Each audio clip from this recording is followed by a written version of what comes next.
What's up, guys? So in the last of this 6-week series on Jeet Kune Do, we delve into one of the most important aspects of Jeet Kune Do, which is the art of feints, fakes, tricking somebody, faking somebody out, opening up a line to go in. So in today's video, we use a jab feint to set up for a spinning sweep kick. Awesome, guys, enjoy. You guys know what drill number one is.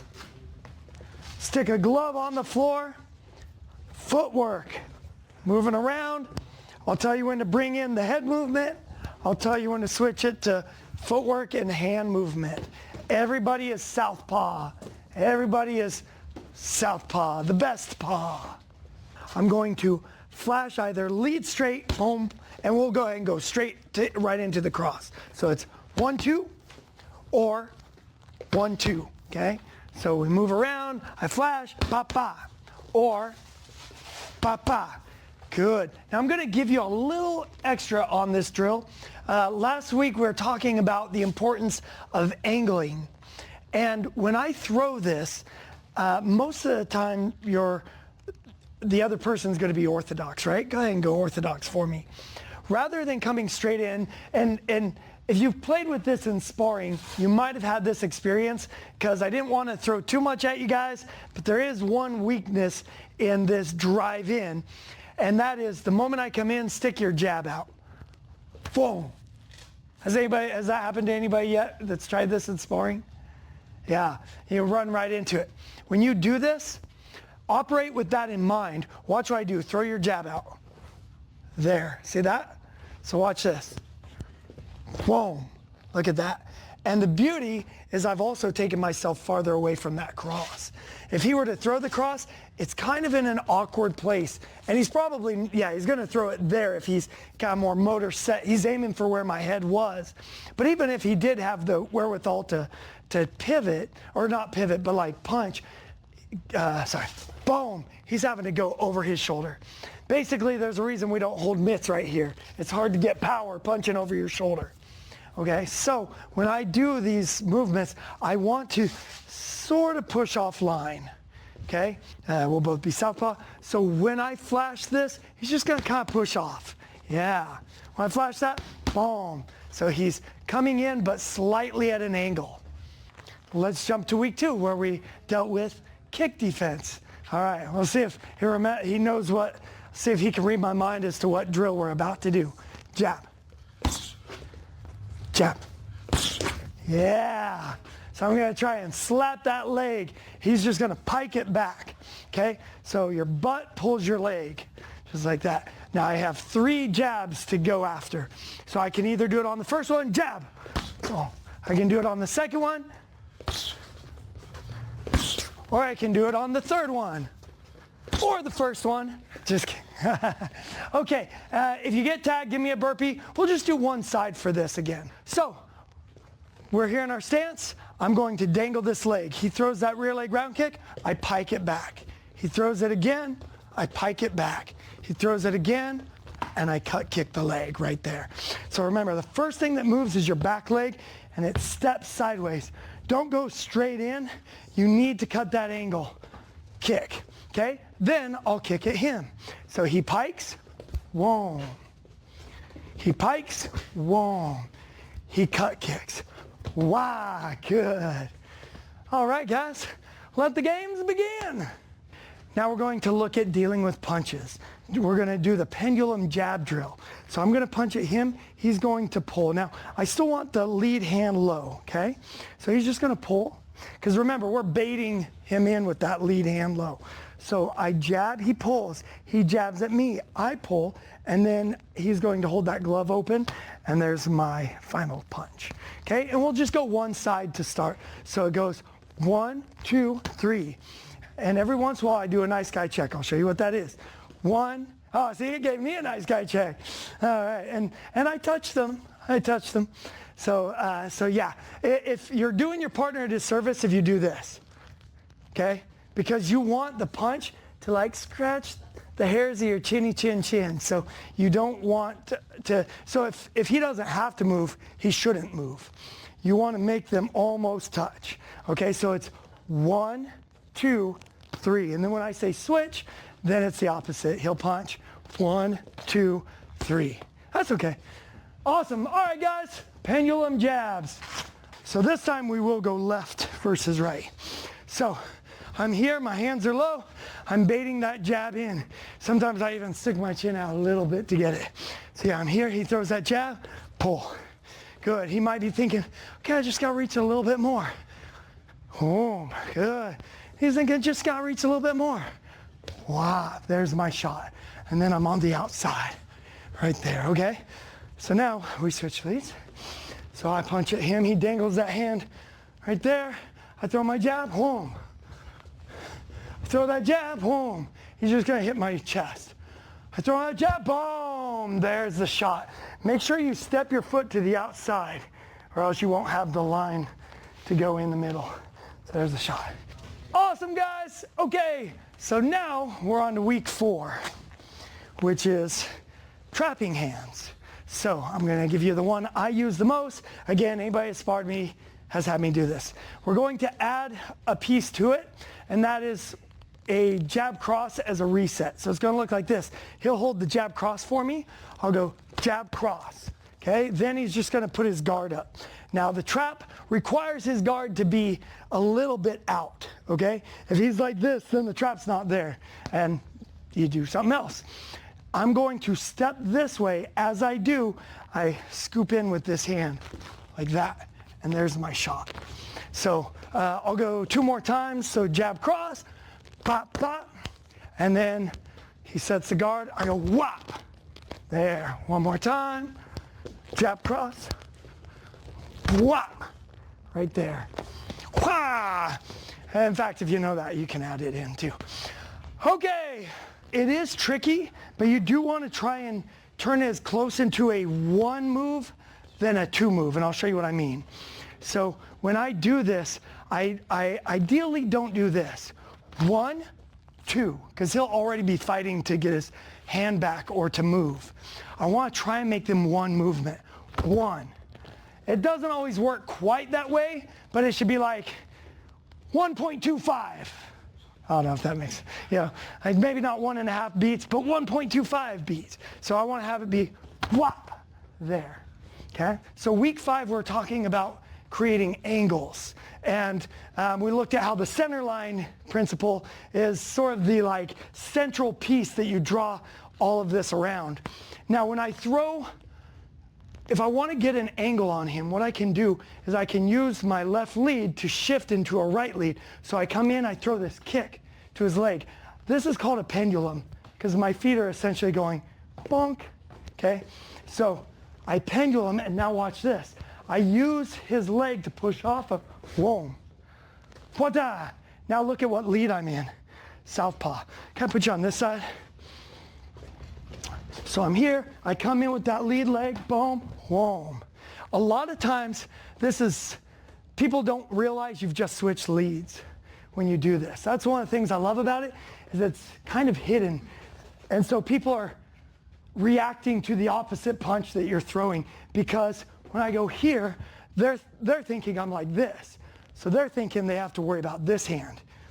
But I'm here, so that's my shot. And it's right through the middle. Also, what I love about this is a dangerous side to step into. So I do want to be mindful. When I go to kick, throw your cross. Boom, boom. See how that keeps me it can keep me out of range of that punch. 1, 2, boom, there's my shot. So that's what I want. You're left to left. You're gonna step in, now don't worry about the punch. You're gonna pendulum in, hit, and then think of throwing this leg. You want to slide, woof, like this. And now your left hand is your cross, boom, put it on their chest. Cool, we'll just go back and forth with that. Okay guys, so I wanted to make sure we had something pretty exciting for a finish. I was thinking a spinning back kick, but honestly, spinning back kicks are like one of the most dangerous kicks to throw in sparring. I've had my ribs cracked. I've accidentally cracked people's ribs.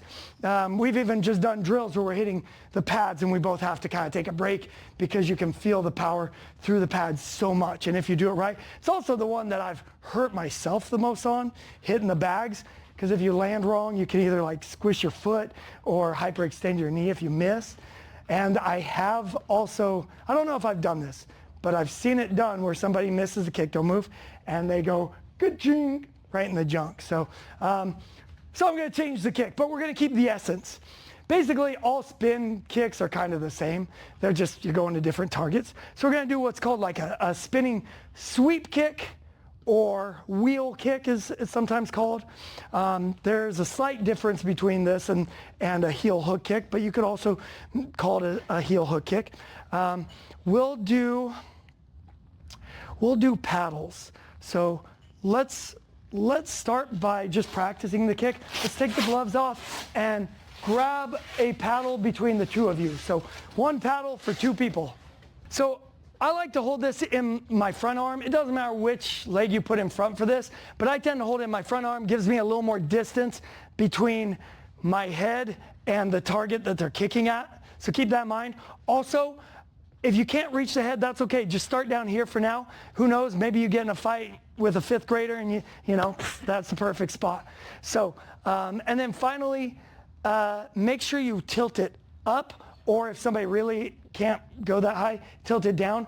I have seen a grown man cry because he held the pad out this way and somebody threw a round kick and their foot was too deep and their foot smacked right into the wrist. And I think I was that grown man. No, it wasn't me, but it could easily have been me. So make sure you're there, because then if the kick goes deep, it goes past there. So those are all the preliminaries. Now here's what I want. You're going to be in a very bladed stance, okay?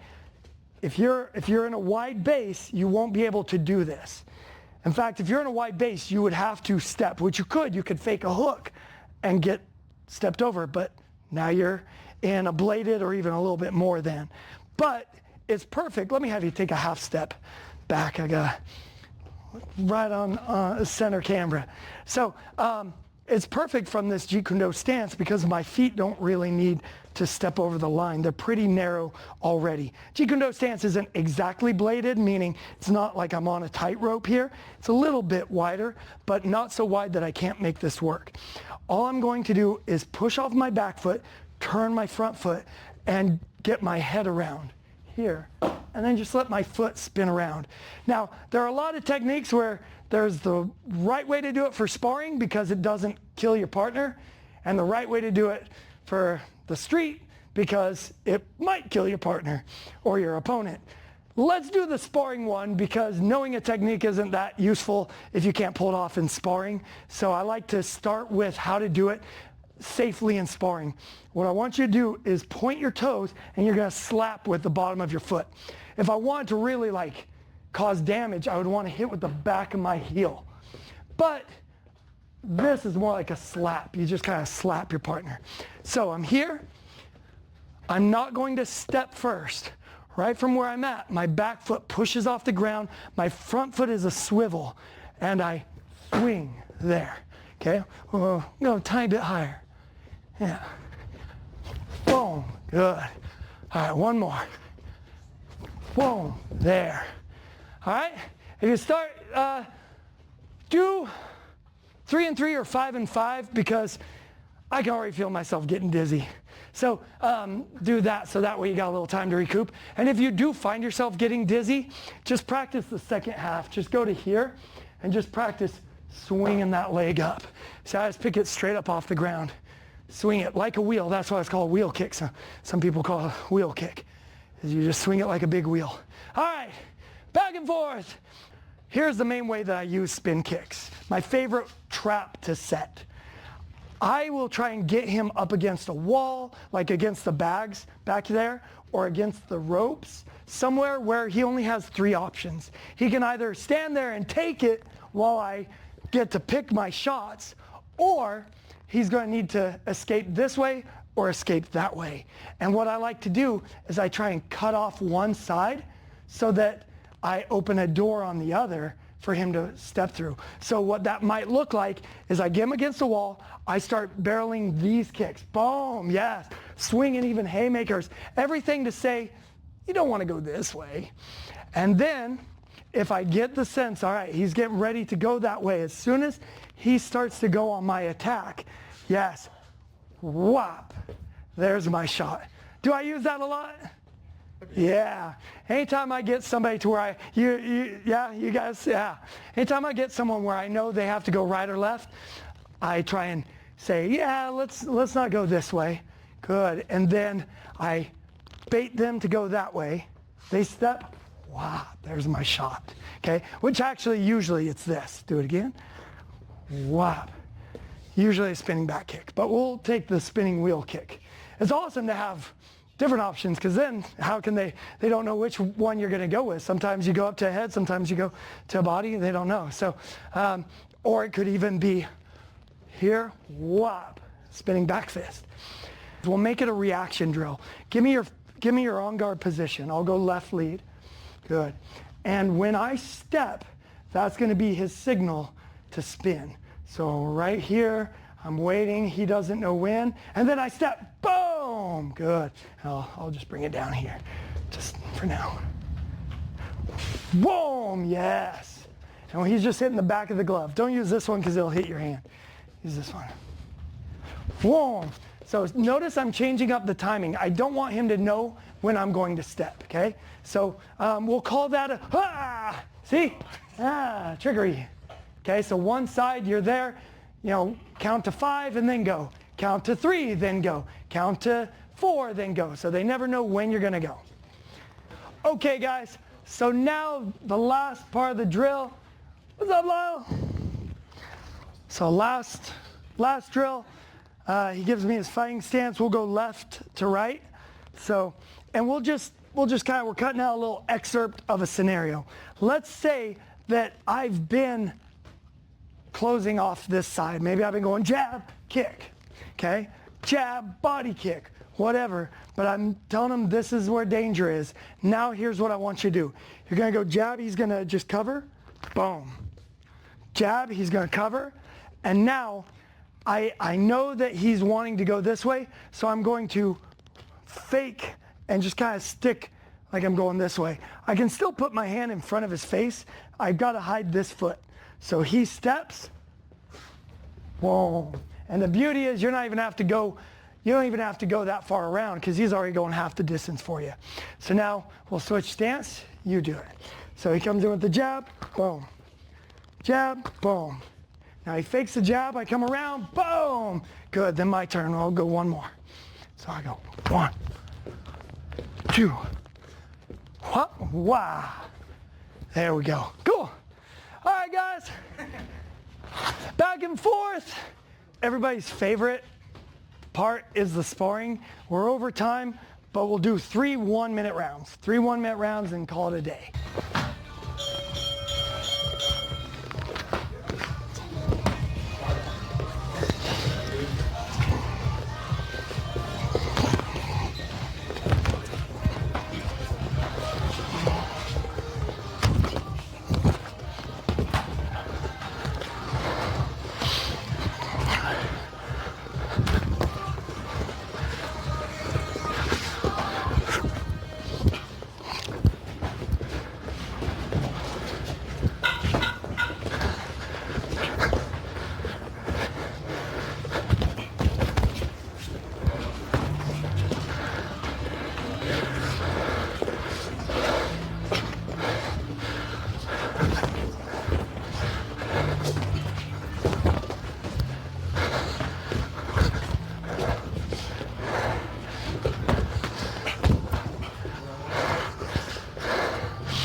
Good work.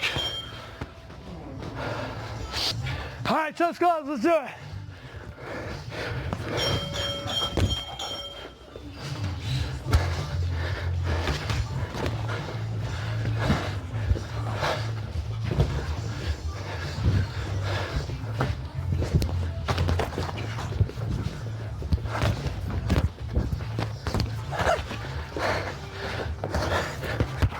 Nice. You're good, you're good. That's good.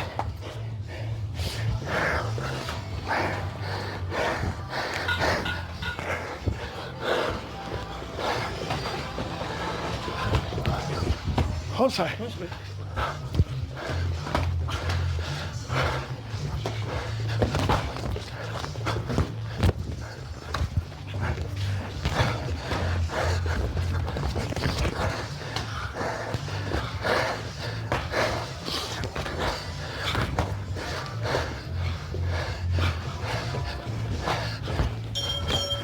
Nice. Good work. All right.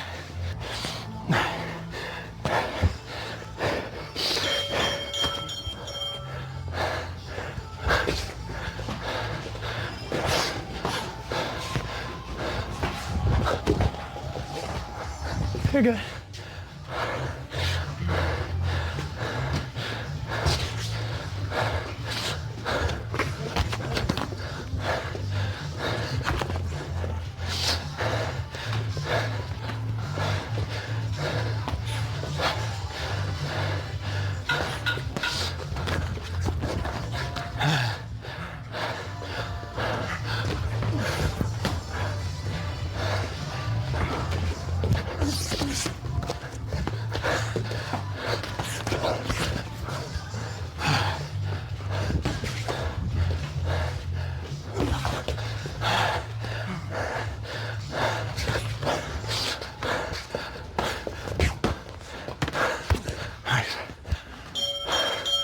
Oh, good work, man. All right, guys. Nicely done. That completes our 6 weeks. This seems to be a pretty popular class, so I'd like to keep it going. I had some ideas. There's a part of me that wants to do like a miniature series, somewhere between 4 to 12 weeks, just on footwork. Another option is we could go into trapping hands, look at some other ones. We could take any of the topics we covered week by week and do a deep dive on any of them